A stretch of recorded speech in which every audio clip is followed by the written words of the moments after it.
جمال الوجود بذكر الإله وتصفو الحياة بنور هدى. السلام علیکم ورحمۃ اللہ وبرکاتہ.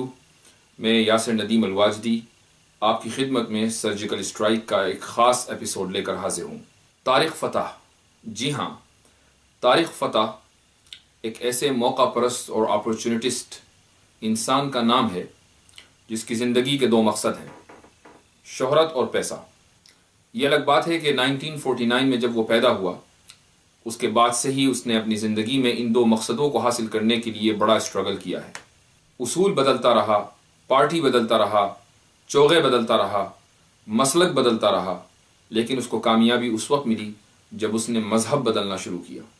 طارق فتح شروع میں پاکستان میں کمیونسٹ نظریات سے وابستہ ہوا اور ایک کمیونسٹ لیڈر بن کر ابھرا. یہ شخص آج اپنے آپ کو ایک ہندوستانی کہتا ہے.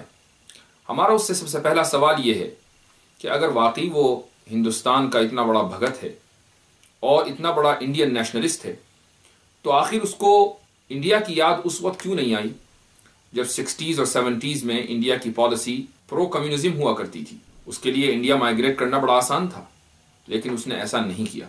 1977 میں اس کو پاکستان میں جیل ہوئی اور جرنلزم کا اس کا لائسنس کینسل کر دیا گیا، اس لیے کہ حکومت کی نظر میں وہ کمیونزم کا پرچارک تھا.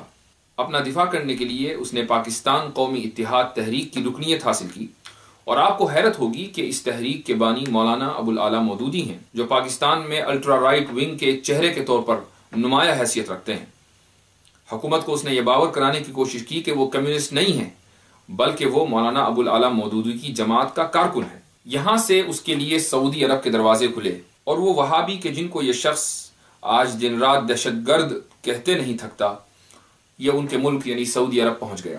10 سال تک اس نے وہاں پر ایک کمپنی میں ملازمت کی ایز این ایڈورٹائزنگ مینیجر. آپ کو یہ جان کر بھی حیرت ہوگی کہ جس کمپنی میں اس نے کام کیا اس کمپنی کا نام ہے Bin Laden group. Bin Laden group کے مالک کے بہت سے بیٹے تھے، ان میں سے ایک کا نام اسامہ بن لادن تھا. تو گویا کہ اس شخص نے 10 سال تک اسامہ بن لادن کی کمپنی میں کام کیا. اس نے اپنے کمیونزم کو ٹھنڈے بستے میں بند کر دیا، چونکہ جس ملک کے اندر یہ 10 سال تک کام کر رہا تھا اور جہاں اس کو پیسے کی تلاش تھی وہاں کمیونزم کے سہارے یہ زندہ نہیں رہ سکتا تھا. چونکہ اس ملک میں نہ کمیونزم ہے اور نہ ہی کیپٹلزم ہے، وہاں کنگڈم ہے. اس نے نہ کوئی کمیونزم کا نام لیا، نہ اسلام کے خلاف بولا، نہ یہ مسلمانوں کے خلاف بولا. اس نے مولانا ابوالعلا مودودی کے ہاتھ پر جو بیعت کی تھی اسی بیعت کے سہارے 10 سال تک اس ملک میں رہتا رہا، پیسے کماتا رہا اور آگے کی منصوبہ سازی کرتا رہا. 10 سال کے بعد یہ سعودی عرب سے نکلا اور کینیڈا گیا. اگر اس شخص نے اپنے اصول یعنی کمیونزم سے اپنی زندگی کا آغاز کیا تھا تو اس کو کینیڈا جو کیپٹلسٹ کنٹری ہے وہاں جانے کے بجائے کسی ایسے ملک میں جانا چاہیے تھا جہاں کمیونزم رائج تھی. اور اس زمانے میں ایسے بہت سے ممالک تھے، لیکن اس نے کینیڈا کا انتخاب کیا.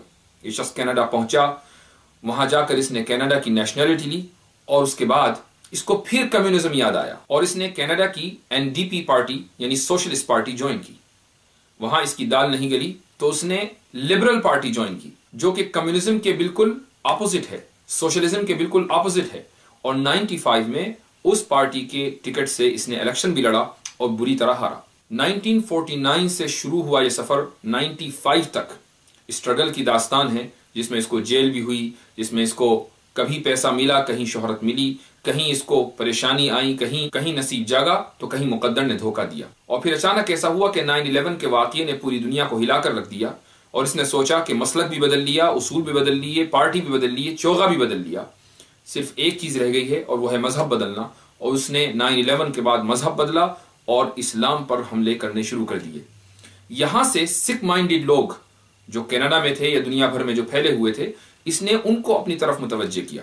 چونکہ 9/11 کے بعد شہرت کا سب سے آسان نسخہ یہ ہے کہ اسلام کے اوپر حملہ کیا جائے، بلکہ 9/11 سے پہلے بھی سلمان رشدی نے جو شہرت کی منزلیں طے کی ہیں وہ اسلام کے خلاف کتاب لکھ کر ہی طے کی ہیں. یہ چونکہ سلمان رشدی کو اپنا آئیڈیل مانتا ہے تو اس نے سوچا کہ شہرت اور پیسہ اگر چاہیے تو وہ اسی راستے سے ملے گا، اور اس نے اسلام اور مسلمانوں کے خلاف حملے کرنے شروع کر دیے. یہاں سے طارق فتح کا کوٹھا چل پڑا. آج طارق فتح اس انٹرنیشنل طوائف کا نام ہے جس کو آپ ٹورانٹو سے لے کر ناگپور تک جہاں چاہے نچوا لیں. زی نیوز نے حال ہی میں طارق فتح کا ایک پروگرام شروع کیا ہے، فتح کا فتویٰ۔ اس ٹائٹل اور اس نام پر تو ہم بعد میں گفتگو کریں گے، لیکن پہلے دیکھتے ہیں کہ زی نیوز نے اپنا پہلا ایپیسوڈ کیسے شروع کیا۔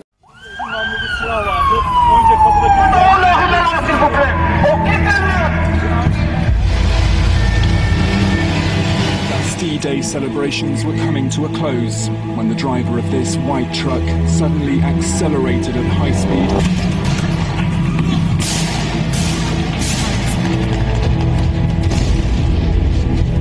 It was a massacre. The dead and injured are still being counted. قاتل بھی مسلمان ہے اور مقتل بھی مسلمان ہے۔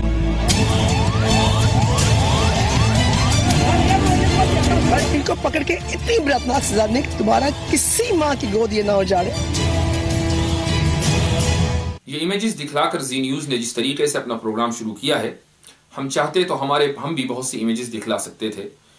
یوٹیوب پر گجرات کے فسادات کی بہت ساری ویڈیوز پڑی ہوئی ہیں، ان ویڈیوز کو چلایا جا سکتا تھا۔ مسلمانوں کو فلسطین میں مارا گیا ہے، ان امیجز کو سامنے لایا جا سکتا تھا۔ سیریا میں بچوں کو، عورتوں کو اور بوڑھوں کو قتل کیا گیا ہے، ان کے قتل کی تصویریں اور ان کی لاشوں کی تصویریں ہم سامنے لا سکتے تھے، لیکن ہم جذبات سے کھیلنے کے عادی نہیں ہیں۔ بات فیکچول ہونی چاہیے، اس لیے بات گھما پھرا کر نہیں ہونی چاہیے۔ ہم کسی مذہب کو بدنام کرنے کے لیے تصویروں کا سہارا لینے میں یقین نہیں رکھتے۔ ایک سچا اور پکا مسلمان یہ کبھی بھی برداشت نہیں کر سکتا کہ دوسرے مذہب کے ماننے والے جن چیزوں میں بلیو کرتے ہیں اور جن چیزوں کی پوجا کرتے ہیں، جن چیزوں کی عبادت کرتے ہیں، ایک سچا اور پکا مسلمان یہ کبھی بھی برداشت نہیں کر سکتا کہ ان کے خلاف بولا جائے اور ان کی توہین اور ان کی بے عزتی کی جائے۔ ہم سب سے پہلے بات کرتے ہیں اس پروگرام کے ٹائٹل پر، یعنی فتح کا فتویٰ۔ فتویٰ ایک ایسا لفظ ہے کہ جس سے میڈیا کے بہت سے لوگ کانپتے ہیں، اور شاید وہ یہ سمجھتے ہیں کہ فتوے کا مطلب ہے ڈیتھ وارنٹ۔ اور حیرت کی بات یہ ہے کہ جس لفظ کو وہ سب سے زیادہ ناپسند کرتے ہیں، اس لیے کہ اس لفظ کے معنی نہیں سمجھتے، اسی لفظ کو انہوں نے اپنے پروگرام کا ٹائٹل بنایا ہے۔ میرا سوال یہ ہے کہ اگر یہ لفظ اتنا برا ہے تو اس لفظ کو اپنے پروگرام کے ٹائٹل کا حصہ کیوں بنایا گیا؟ اور اگر یہ لفظ اتنا اچھا ہے تو آج تک گزشتہ 10-15 سالوں سے آپ اتنے اس لفظ سے خائف کیوں ہیں؟ چینل کا یہ کانٹرڈکشن آپ خود ملاحظہ کیجیے۔ عارف صاحب، میں آپ سے پوچھنا چاہتا ہوں، انہوں نے کہا کہ ہم نے اپیل کی ہے ان سے۔ کوئی غریب آدمی ہوتا ہے اس کے لیے فتویٰ کرتے ہیں ہم لوگ، اور جس کو ڈرانا چاہیے، جس کو دھمکانا چاہیے، اس سے اپیل کرتے ہیں۔ تو یہی ہمارا ڈبل سٹینڈرڈ نہیں سامنے آ جاتا کیا؟ میرا سوال روہت سردنا سے یہ ہے کہ آپ نے فتوے کا معنی کیا سمجھے ہیں؟ آپ کا کہنا یہ ہے کہ جہاں بات غریب کی آتی ہے تو مسلمان فتویٰ دیتے ہیں، اور جہاں بات ان لوگوں کی آتی ہے کہ جن کو ڈرایا جانا چاہیے تو مسلمان ان سے اپیل کرتے ہیں۔ تو فتح کا فتویٰ، کیا ہم یہ سمجھیں کہ اس پروگرام کے ذریعے طارق فتح اپنی چودراہٹ اسی طریقے سے جمانا چاہتے ہیں جیسا کہ آپ لوگوں کا خیال یہ ہے کہ وہ مسلمان اپنی چودراہٹ جماتے ہیں کہ جن کو فتویٰ دینے کی اتھارٹی ہے؟ تو اگر فتویٰ دینے پر اعتراض ہے تو کیا یہی اعتراض طارق فتح پر نہیں ہونا چاہیے کہ وہ کس حیثیت اور کس پوزیشن سے زی نیوز کے پلیٹ فارم پر فتویٰ دینے کے لیے بیٹھے ہیں؟ اگر فتویٰ اچھی چیز ہے تو پھر مسلمانوں پر اعتراض کیوں؟ اور اگر فتویٰ بری چیز ہے تو آپ کے ہیرو اور آئیڈیل طارق فتح کس حیثیت سے مفتی بنے بیٹھے ہیں؟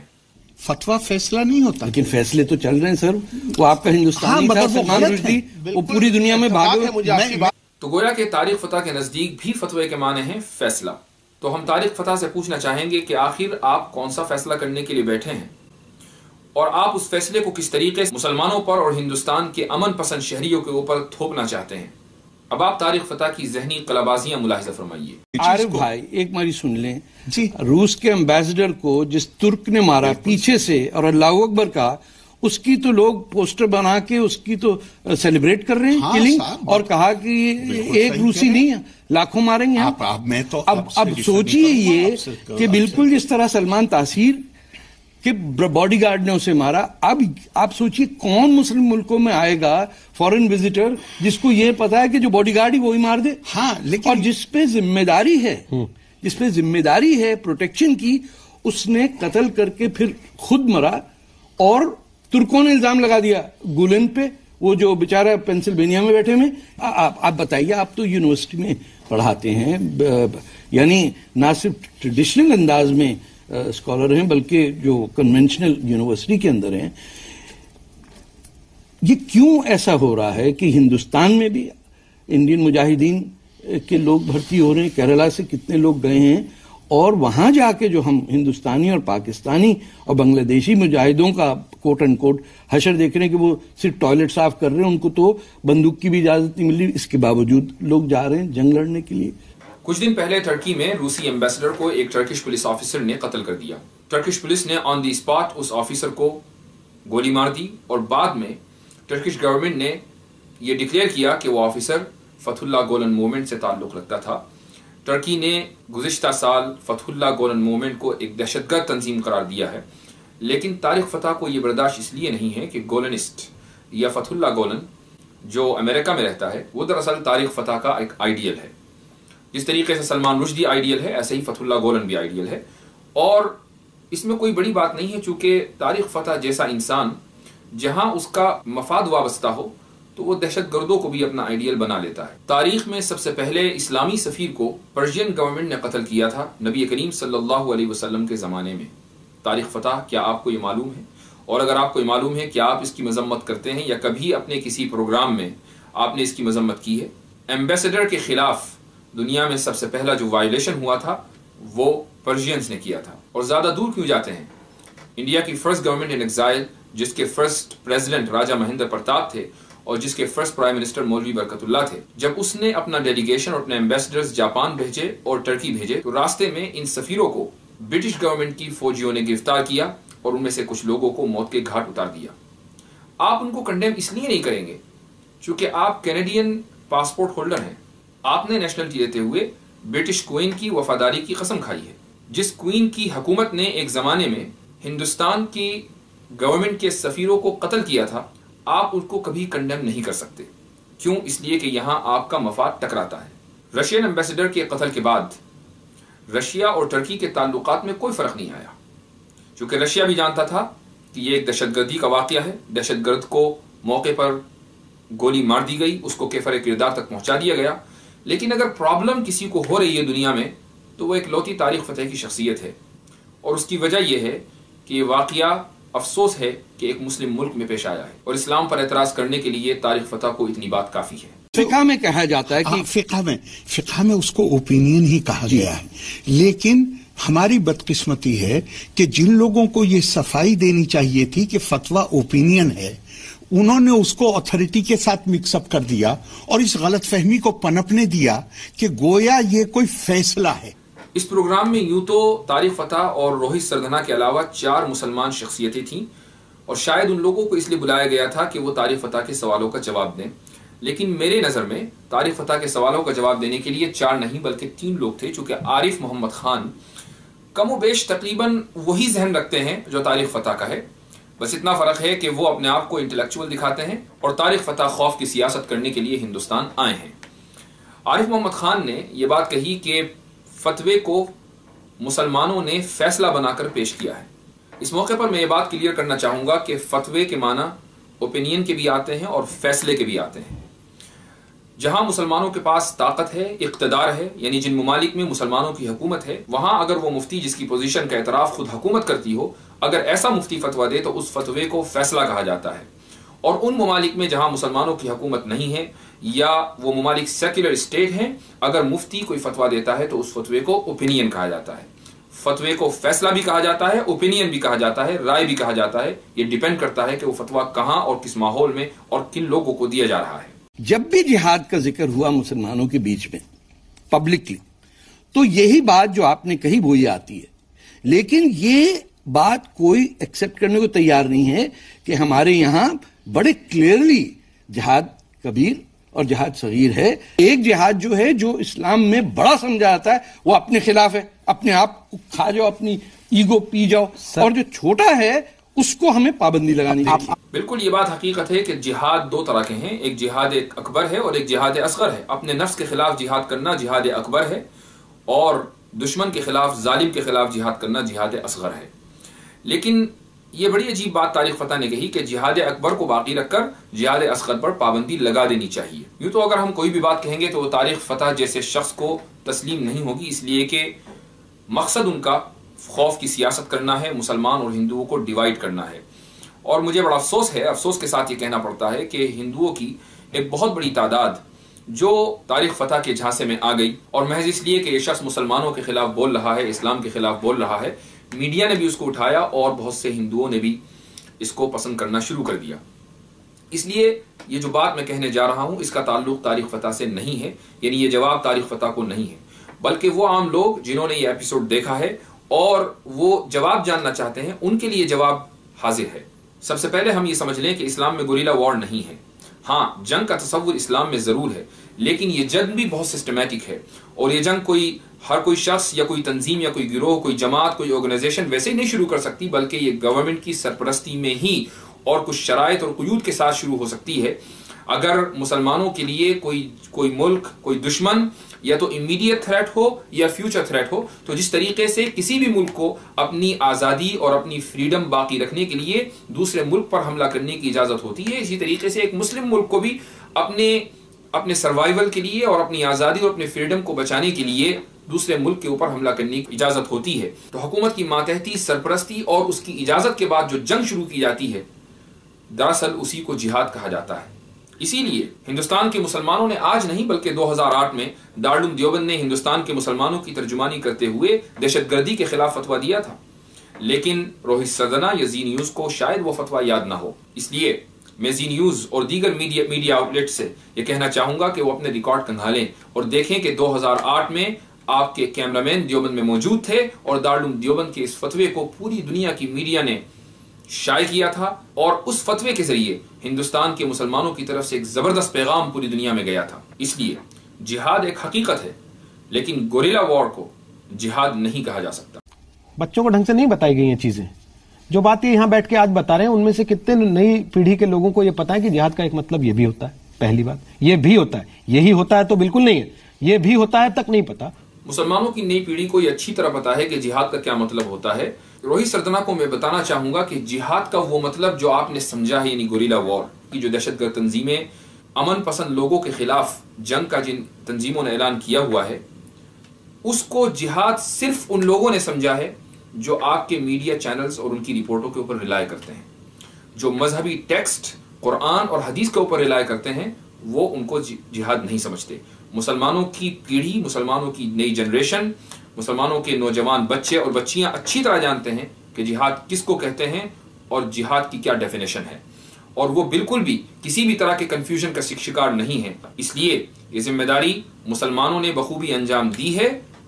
ہاں، اس ذمہ داری میں اگر کوئی چیز رکاوٹ بنی ہے وہ ہے میڈیا کا غیر منصفانہ رویہ، اپنی TRP بڑھانے کی ہوس، چونکہ وہ جانتے ہیں کہ تاریخ فتح جیسے لوگوں کو جب ہم پروجیکٹ کریں گے تو ہمارا پروگرام خوب چلے گا، بہت سے سک مائنڈڈ لوگ ہمارے پروگرام کو دیکھیں گے اور پسند کریں گے، اور جب تک ہم ڈیوائڈ اینڈ رول کی سیاست نہیں کریں گے تب تک ہماری ویورشپ نہیں بڑھے گی۔ اس لیے ذمہ دار مسلمان یا مسلمانوں کے انسٹیٹیوشنز نہیں ہیں، بلکہ ذمہ دار میڈیا ہے جس نے یہ کنفیوژن پورے انڈیا میں پھیلایا ہوا ہے۔ آپ سے پوچھ رہا ہوں، وہ یہ جانتے ہیں کہ آپ کے مدرسے میں نصاب میں سلیبس یہ پڑھایا جاتا ہے کہ کافر کو بغیر وجہ کے مارا جا سکتا ہے، یہ لکھا ہوا ہے۔ وہ بچہ بیچارہ وہ اس کتاب کو جس میں نے بتایا یہ قابل اعتراض بات لکھی ہوئی ہے، اب وہ بیچارہ یہ سمجھتا ہے کہ یہ بھی شاید ناقابل تبدیل ہے اور وہ اس کو چومتا ہے۔ اسے ختم کرنے کی صرف ضرورت ہے، آپ لوٹا کے قرآن پہ لے آئیے۔ میں نے جیسے کہا کہ عارف محمد خان تاریخ فتح سے کچھ مختلف نہیں ہیں۔ آج سے 10 سال پہلے بھی انہوں نے ٹائمز آف انڈیا میں ایک آرٹیکل لکھا تھا مدرسوں کے نصاب کے خلاف۔ میں نے اس کا جواب دینے کی کوشش کی، لیکن انفارچونیٹلی میرا جواب ٹائمز آف انڈیا نے نہیں چھاپا، لیکن اس حساب کو چکتا کرنا بہت ضروری تھا، اور مجھے آج یہ موقع ملا کہ عارف محمد خان تاریخ فتح کے شو پر موجود ہیں، اور انہوں نے وہی ایلیگیشن، وہی الزام مدرسوں کے اوپر لگایا ہے جو آج سے 10 سال پہلے انہوں نے ٹائمز آف انڈیا میں لگایا تھا، اور پتہ نہیں کتنے سالوں سے وہ مدرسوں کے خلاف بولتے آئے ہیں۔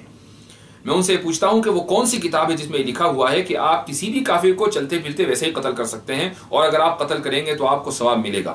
مجھے وہ کتاب بتا دیجئے۔ بلکہ میں آپ کے سامنے وہ کتاب پیش کرنا چاہوں گا کہ جس میں یہ لکھا ہوا ہے کہ اگر کسی مسلمان نے کسی غیر مسلم کو مسلم ملک میں جہاں پر شریعہ لاگو ہے، جہاں شریعہ لا نافذ ہے، اگر کسی مسلمان نے کسی غیر مسلم کو قتل کر دیا تو جس طریقے سے ایک مسلمان دوسرے مسلمان کو قتل کرے تو قتل کرنے والے کے اوپر ڈیتھ پینلٹی لاگو ہوتی ہے اور اس کو قتل کیا جاتا ہے، ایسے ہی اگر مسلمان کسی غیر مسلم کو قتل کرے تو اس صورت میں بھی ڈیتھ پینلٹی لاگو ہوگی اور اس کو قتل کرنے والے کو قتل کیا جائے گا۔ یہ کون سی کتاب ہے جس کے بارے میں عارف خان یہ دعویٰ کر رہے ہیں کہ مدرسوں میں پڑھائی جاتی ہے اور مدرسوں کے اندر یہ تعلیم دی جاتی ہے کہ آپ کسی بھی کافر کو مار دیں، کسی بھی غیر مسلم کو قتل کر دیں؟ میرے وہ ویورز جو شاید میری اس بات پر یقین نہ کرتے ہوں اس لیے کہ وہ عارف محمد خان جیسے لوگوں سے متاثر ہوں یا طارق فتح جیسے لوگوں سے متاثر ہوں، اگر انہیں تسلی کرنی ہے تو آپ اس کتاب کی اس لائن کو دیکھیے۔ اس میں صاف لکھا ہوا ہے کہ اگر کسی مسلمان نے ذمی کو، اور ذمی اس نان مسلم کو کہا جاتا ہے جو کسی اسلامک اسٹیٹ میں کسی مسلم اسٹیٹ میں رہتا ہو، اگر کسی مسلمان نے کسی ذمی کو قتل کر دیا تو اس مسلمان کو بھی قتل کیا جائے گا۔ یہ کتاب مدرسوں کی نصاب میں داخل ہے اور مدرسوں میں یہ تعلیم دی جاتی ہے کہ مسلمان اور غیر مسلم جب بات لا اینڈ آرڈر کی آتی ہے تو برابر ہیں۔ جو بات انہوں نے کہی کہ صاحب سفر کرنے والے بھی آپ ہی ہیں، قاتل بھی آپ ہی لوگوں میں سے ہیں، تو پھر اس موڈ میں کیوں ہے ڈینائل کے ہمیشہ سے؟ اس کو ایکسپٹ کر کے کلین کرنے کی طرف کیوں نہیں بڑھا لیتے ایک قدم؟ روہت سردنا اور طارق فتح نے بڑی عجیب بات کہی کہ قاتل بھی مسلمان ہے اور مقتول بھی مسلمان ہے، تو ہم ڈینائل موڈ میں کیوں ہیں؟ اس کے جواب میں کچھ فیکٹس آپ کے سامنے رکھنا چاہوں گا۔ طارق فتح اپنے آپ کو بڑا انٹلیکچوئل سمجھتے ہیں۔ کیا 80s کے آخر میں ہونے والے روانڈن جینوسائیڈ کو بھول گئے؟ 10 لاکھ لوگ مرے تھے، نہ قاتل مسلمان تھا نہ مقتول مسلمان تھا۔ اور زیادہ دور کیوں جاتے ہیں؟ الفا ٹیررسٹ کو لے لیجئے۔ آسام میں الفا دہشت گردوں کے ذریعے اکیلے 2016 میں 42 لوگ مرے ہیں، 2014 میں 10 لوگ مرے ہیں، 2013 میں 10 لوگ مرے ہیں۔ نہ قاتل مسلمان تھا نہ مقتول مسلمان۔ اس کے بعد نکسلائٹس کو لے لیجئے۔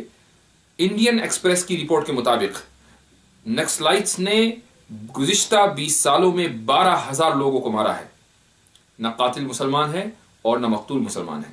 امریکہ میں ہر سال وائٹ سپریمیسسٹ گن وائلنس کے اندر 33,000 لوگوں کو مار دیتے ہیں۔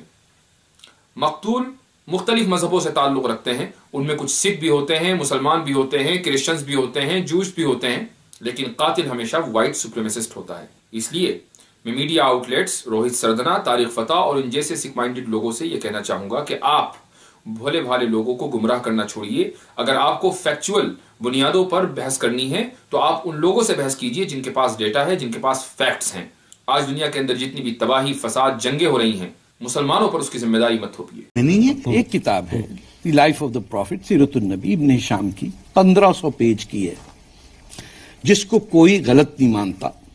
اس میں سب سے زیادہ ڈیٹیل جو ہے جس کی بیسس پہ حدیثیں لکھی گئی ہیں، جن کی ریفرنس ہے، وہ آخر میں لکھی گئی کتاب، اور اس کی ریفرنس آتی ہے حدیث میں، حدیث کی ریفرنس آتی ہے شریعت لا میں، جو معاویہ کے بعد سب کچھ ہوا، خلفاء راشدین کے بعد کے سلسلے میں لکھا۔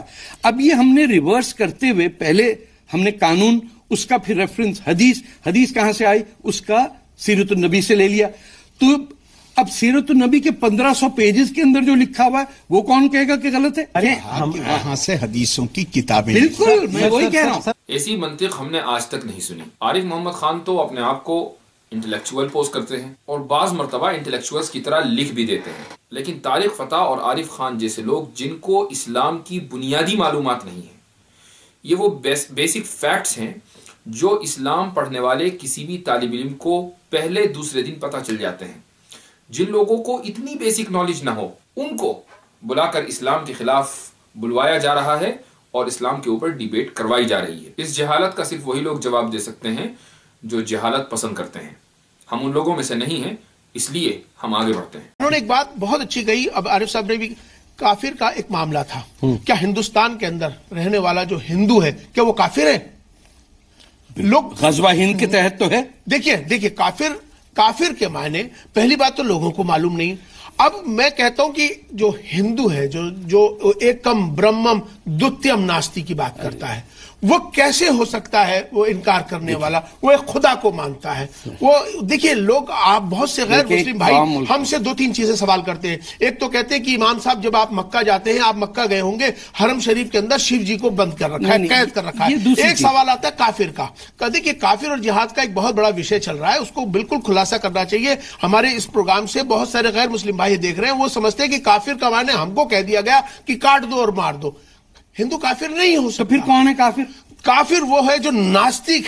عمیر الیاسی، آپ کس دنیا میں رہتے ہیں؟ آپ تھوڑا قرآن اور حدیث بھی پڑھا کیجئے تاکہ آپ کے علم میں کچھ اضافہ ہو اور آپ اس طرح کی ڈیبیٹس میں تسبیح گھمانے کے بجائے کچھ صحیح باتیں کر سکیں. اپنے آپ کو سیکولر لبرل ثابت کرنے کے لیے یہ ضروری نہیں ہے کہ اسلام کے جو مسلمہ اصول ہیں ان کو توڑ مروڑ کر پیش کیا جائے. کافر کے معنی کیا ہیں؟ کافر کے معنی آتے ہیں انکار کرنے والا، جو اللہ کو ایک مانے اور نبی کریم صلی اللہ علیہ وسلم کو اللہ کا رسول مانے، اس کو ہم مومن کہتے ہیں چونکہ وہ مانتا ہے. اور جو ایسا نہیں مانتا چونکہ وہ اس کا انکار کرتا ہے، اس لیے اس کو کافر کہا جاتا ہے. تو وہ تمام لوگ، چاہے وہ ہندو ہوں، چاہے وہ کرسچنز ہوں، چاہے وہ جوز ہوں، اگر وہ اللہ کو ایک نہیں مانتے اور نبی کریم صلی اللہ علیہ وسلم کو اللہ کا رسول نہیں مانتے، تو چونکہ وہ انکار کرنے والے ہیں اس لیے انکار کرنے والے کو عربی میں کافر کہا جاتا ہے. سمپل سی بات ہے. یہی وجہ ہے کہ اگر کوئی مسلمان عیسائیوں کے عقیدے کے مطابق حضرت عیسیٰ کو اللہ کا بیٹا نہ مانے اور عیسائی اس مسلمان کو اپنے عقیدے کے اعتبار سے کافر کہیں تو کہیں، ہمیں کوئی اعتراض نہیں ہے. اسی طریقے سے اگر یہودیوں کے ہاں حضرت عزیر کو اللہ کا بیٹا کہا جاتا ہے اور مسلمان اس کو تسلیم نہیں کرتے اور یہودی اپنے عقیدے کے اعتبار سے مسلمانوں کو کافر کہیں تو کہیں، ہمیں اس سے کوئی اعتراض نہیں ہے، کیونکہ کافر کہا جاتا ہے انکار کرنے والے کو.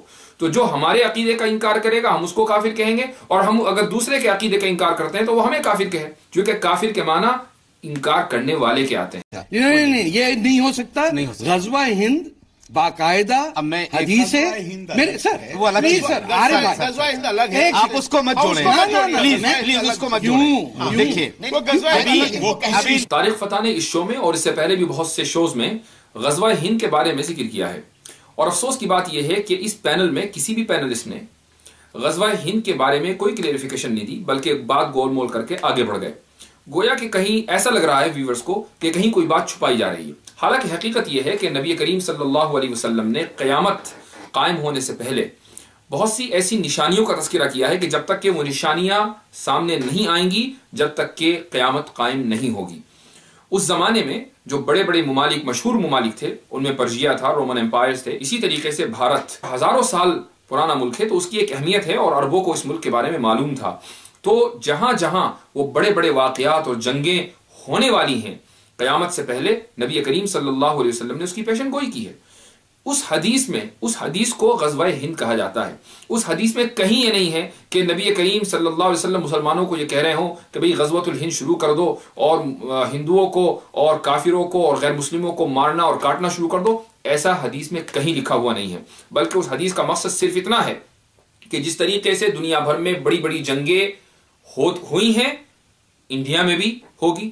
ہو سکتا ہے کہ وہ جنگ ہو گئی ہو اور ہو سکتا ہے کہ وہ جنگ آگے آنے والی ہو. جس طریقے سے دوسری جنگوں کا نبی کریم صلی اللہ علیہ وسلم نے بطور نشانی کا تذکرہ کیا ہے، ایسے ہی ہندوستان میں ہونے والی جنگ کا بھی آپ صلی اللہ علیہ وسلم نے بطور نشانی کا ذکر کیا ہے. جنگ کو عربی میں غزوہ کہا جاتا ہے، اس لیے اس حدیث کو غزوۃ الہند کہا گیا.